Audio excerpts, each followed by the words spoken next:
হাততালি দাও।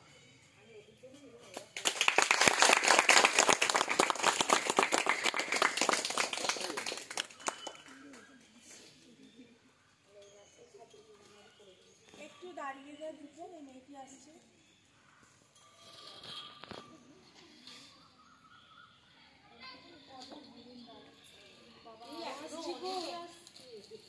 জোরে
থাকো তুমি সকল দেশের রানী সেজে, আমার জন্মভূমি সেজে, আমার জন্মভূমি সেজে, আমার জন্মভূমি। ভারত ডাকছে, রক্ত ডাক দিয়েছে রক্তকে। উঠে দাঁড়াও, আমাদের নষ্ট করার মতো সময় নেই। অস্ত্র তোলো, যদি ভগবান চান তাহলে আমরা শহীদের মৃত্যু বরণ করব। যদি জীবনে সংগ্রাম ঝুঁকি না থাকে তাহলে জীবনে বেঁচে থাকাটা অনেক হয়ে যায়। Freedom is not given, it is taken.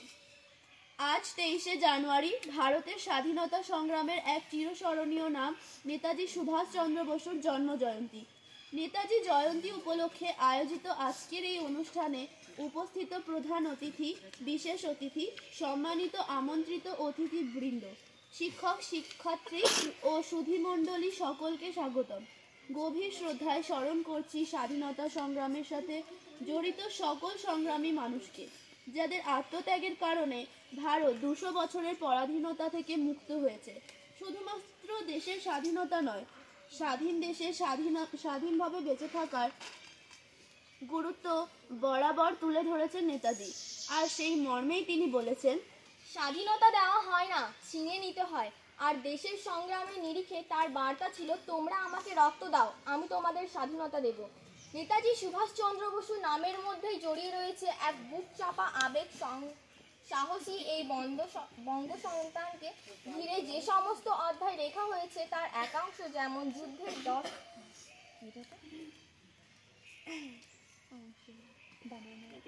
দামামার শব্দ রয়েছে, তেমনি তার অন্য অংশে রয়েছে রহস্যমেঘ। সুভাষচন্দ্র বসু হলেন ভারতের স্বাধীনতা সংগ্রামের এক চিরস্মরণীয় নেতা। ভারতের স্বাধীনতা সংগ্রামের ইতিহাসে তিনি হলেন এক উজ্জ্বল ও মহান চরিত্র, যিনি এই সংগ্রামে নিজের সমগ্র জীবন উৎসর্গ করেছিলেন। তিনি নেতাজি নামে সমাধিক পরিচিত। 2021 সালে ভারত সরকারের প্রধানমন্ত্রী নরেন্দ্র মোদী তার জন্মবার্ষিকীকে জাতীয় পরাক্রম দিবস বলে ঘোষণা করেন। সুভাষচন্দ্র বসু ছিলেন কংগ্রেস দলের বামপন্থী নেতা, ফরওয়ার্ড ব্লক এর প্রতিষ্ঠাতা ও ইন্ডিয়ান ন্যাশনাল আর্মির সর্বাধিনায়ক। তিনি ছিলেন জানকীনাথ বসু ও প্রভাবতী দেবীর 14 সন্তানের মধ্যে নবম। 23শে জানুয়ারি 1897 এই সুভাষচন্দ্রের জন্ম হয়। কটকেই তিনি বড় হন এবং মাধ্যমিক স্তর পর্যন্ত লেখাপড়া করেন। এরপর প্রেসিডেন্সি কলেজে তার উচ্চশিক্ষা শুরু হয়। 1924 সালে সুভাষ বসুকে কলকাতা কর্পোরেশনের প্রধান নির্বাহী কর্মকর্তা নিযুক্ত করা হয়। ওই বছরেই জঙ্গি জাতীয়বাদীদের সাথে ঘনিষ্ঠতার জন্য তাকে কারারুদ্ধ করা হয়। স্বাস্থ্যগত কারণে তাকে 1927 সালে মুক্তি দেওয়া হয়। 1938 সালে সুভাষ সর্বসম্মানিত ক্রমে কংগ্রেস সভাপতি নির্বাচিত হন। তবে দলীয় সিদ্ধান্ত প্রণয়ন প্রক্রিয়ায় তার জঙ্গি অবস্থানের কারণে অচিরেই তাকে কংগ্রেসের মূল নেতৃত্ব থেকে বিচ্ছিন্ন করা হয়। স্বয়ং গান্ধীও তার বিরুদ্ধে চলে যান। ইতিমধ্যে জাপানের অবস্থা অন্যতম। ভারতীয় বিপ্লবী রাসবিহারী বসু পূর্বে এশিয়ার ভারতীয় স্বাধীনতা আন্দোলন সংগঠিত করেন। তিনি আজাদ হিন্দ ফৌজ গঠন করেন। 1945 খ্রিস্টাব্দে 18 আগস্ট জাপানির অধিকৃত ফরমোজা দ্বীপে তাইওয়ান একটি যাত্রীবাহিত বিমান দুর্ঘটনায় মারাত্মকভাবে পুড়ে গিয়ে রাত 9টা থেকে 10টার মধ্যে মৃত্যুবরণ করে।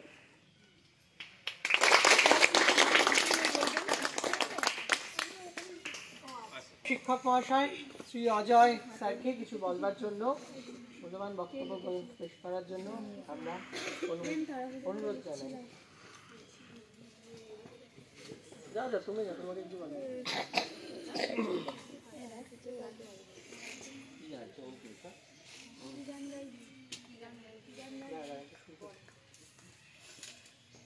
আজ 23শে জানুয়ারি 2025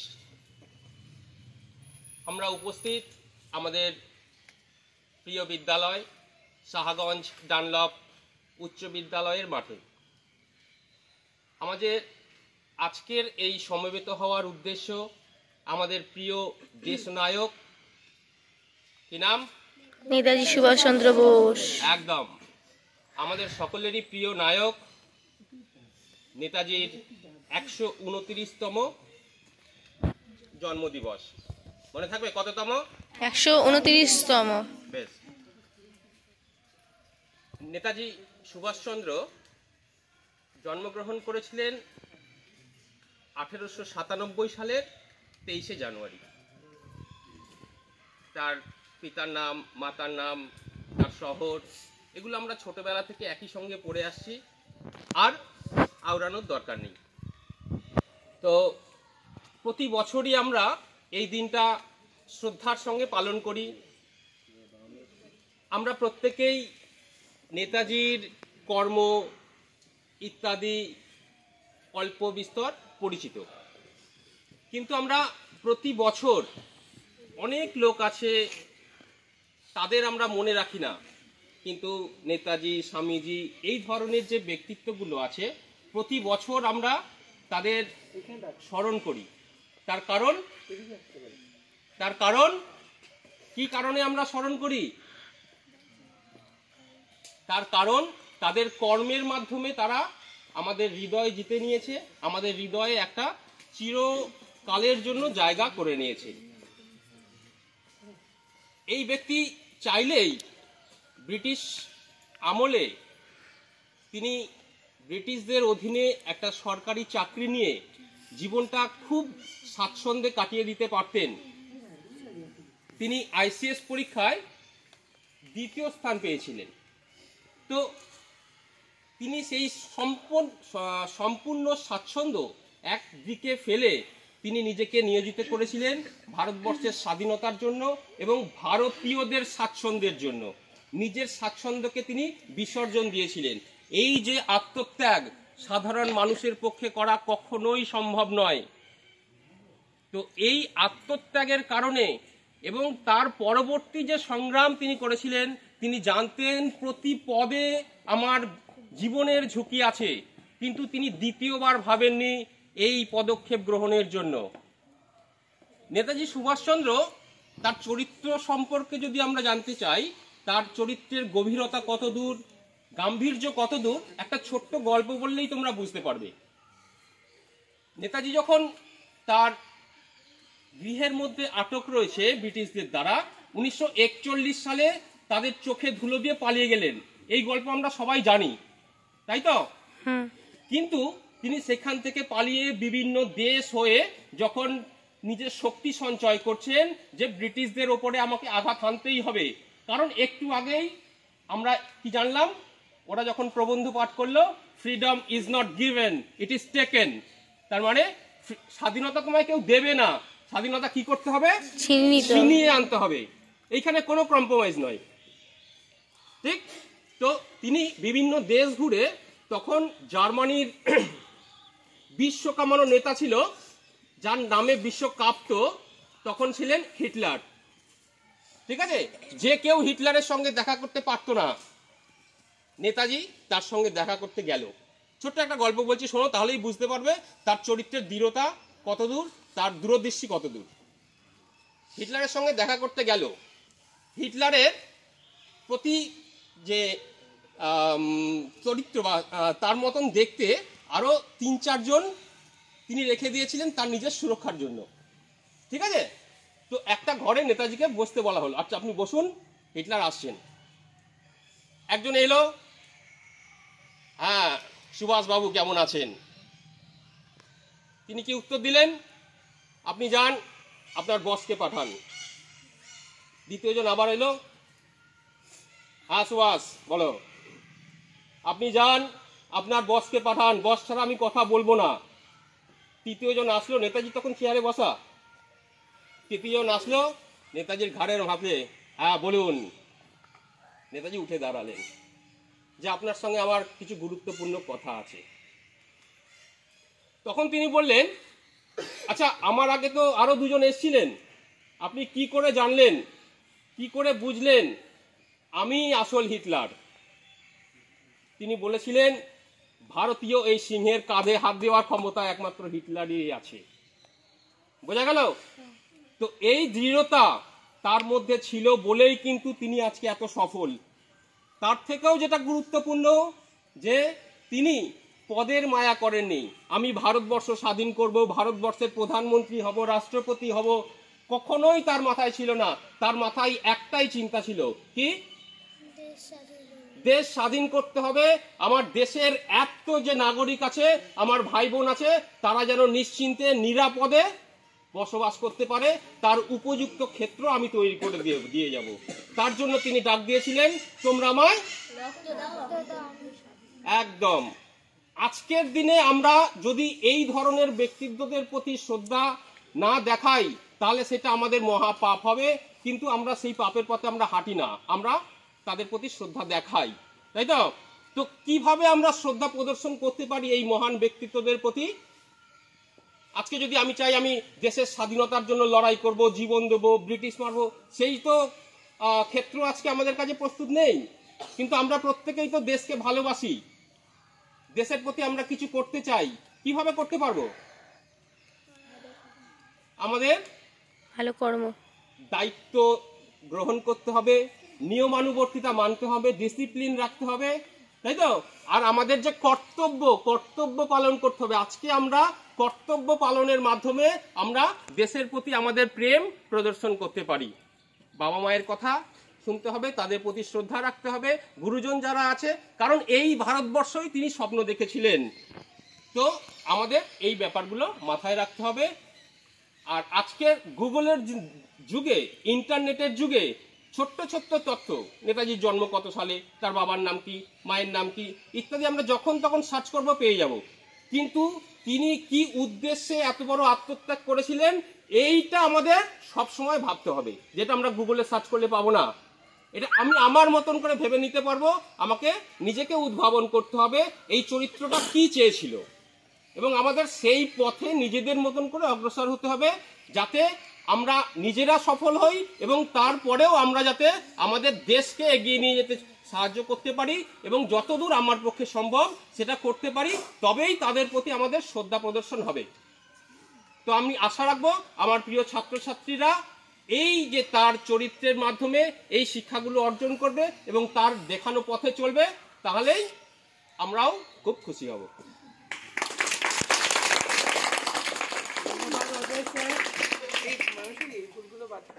कदम बढ़ाएगा, खुशी के गीत गाएगा, ये जिंदगी है कौम की तो कौम पे लुटाए जा। कदम कदम बढ़ाए जा, खुशी के गीत गाए जा, ये जिंदगी है कौम की।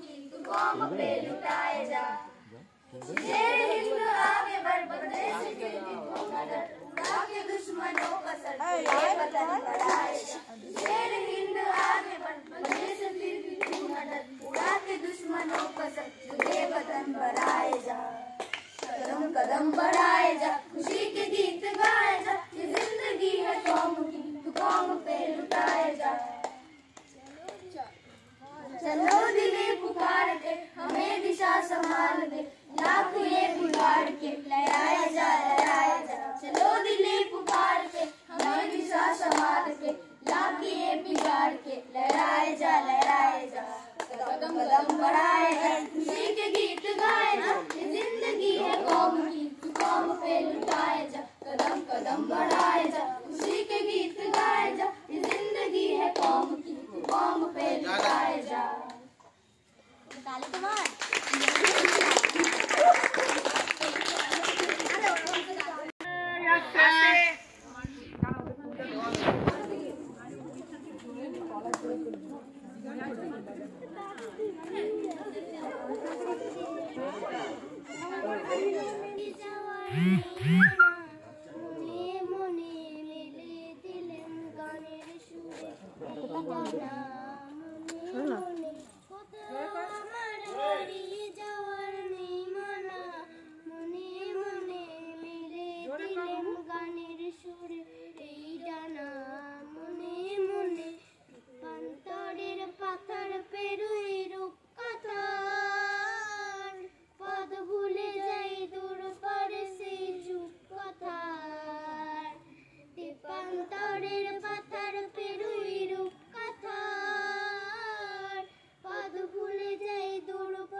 সুদীপ্তা আর বিদীপ্তার জন্য আর একটা জোরে হাততালি হোক। সৌমদীপ ও বিদীপ্তা, সৌমদীপ ও বিদীপ্তা। ঠিক আছে, এবার আমাদের কবিতা আছে দুজন কবিতা আছে, সোনিয়া না রুকসানা আর তানিয়া চলে আয়।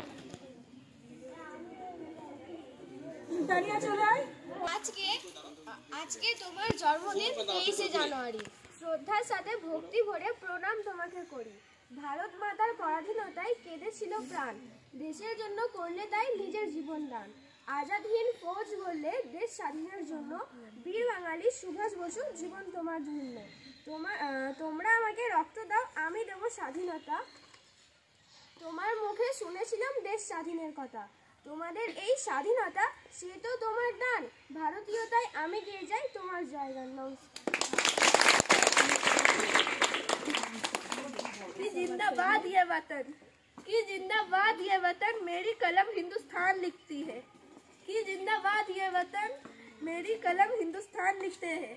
और देश भक्ति बोलकर नहीं जाती है, ना मुझसे ये आंखों में देखती है।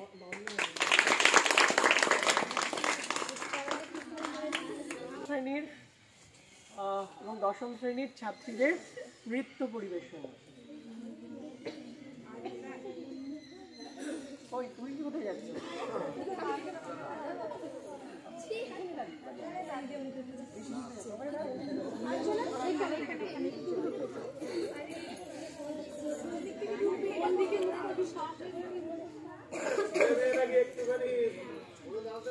দেখতে পাবে নাকি এখানে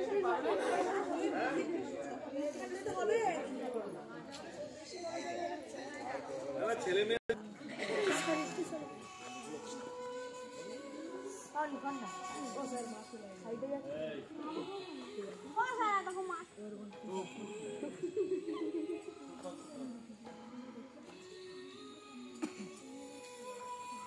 যদি আমার ফোন থাকতে আমি প্রসিড করতাম।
তোমরা জানো আজকে আমরা কেন এখানে একত্রিত হয়েছি।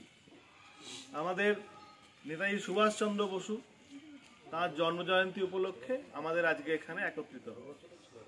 তার সম্বন্ধে ডিটেলস তো আমাদের অজয় স্যার বলেছেন, তোমাদের সবটাই জানিয়েছেন যে উনি বাঙালি। আজকে আমরা আমাদের কোথায় নিয়ে গেছি, মাঝে মাঝে খুব ইচ্ছে, মানে খুব খারাপ লাগে নিজে, জানো তো, যখন দেখি না যে এই আমরা তো এনারই উত্তরসূরি। এনারা ছিলেন আমাদের উপরে, রবীন্দ্রনাথ ঠাকুর, সুভাষচন্দ্র বসু, বিবেকানন্দ, এরা ছিলেন আমাদের উপরের লোকজন, আর আমরা আজকে, তাই না? তো আমাদের দেখো, আমাদের মনে হয় এই একটা শপথ আজ নেওয়া উচিত যে ওনাদের সমকক্ষ ছেড়ে দাও, ধারে কাছে পৌঁছানোটাও আমাদের কাছে খুব কঠিন ব্যাপার। তাদের আদর্শটাকে সামনে রেখে যতটুকু আমরা এগোতে পারি সেই চেষ্টাটুকু করি। আর আমাদের দেশের এখন যা পরিস্থিতি, তাতে আমাদের প্রত্যেকের একটা সামাজিক কর্তব্য থেকে যাচ্ছে। তো তোমরা যারা ছোট ছোট, যারা তোমরা পরবর্তী দিনের নাগরিক, আমরা তো মোটামুটি শেষের দিকে, এখন তোমরা হচ্ছ সেই উদীয়মান সূর্য। তো তোমাদের যে দায়িত্ব, তোমাদের স্যার ম্যাডামরা রয়েছেন, তাদের পরিচর্যায় তোমরা অনেক বড় হয়ে ওঠো। তোমরা তোমাদের জীবনের সুভাষ বসুর যে ওনার যে আদর্শ, সেই আদর্শে তোমাদের জীবনকে উজ্জীবিত করে তোলো, জীবনে এগিয়ে চলো। সকলকে ধন্যবাদ। আমার বক্তব্য এখানে শেষ করছি। আর এরপরে আমাদের কিছু টিফিনের ব্যবস্থা আছে, সামান্য কিছু, যেমন প্রতিবাদ থাকে, এটা নিয়ে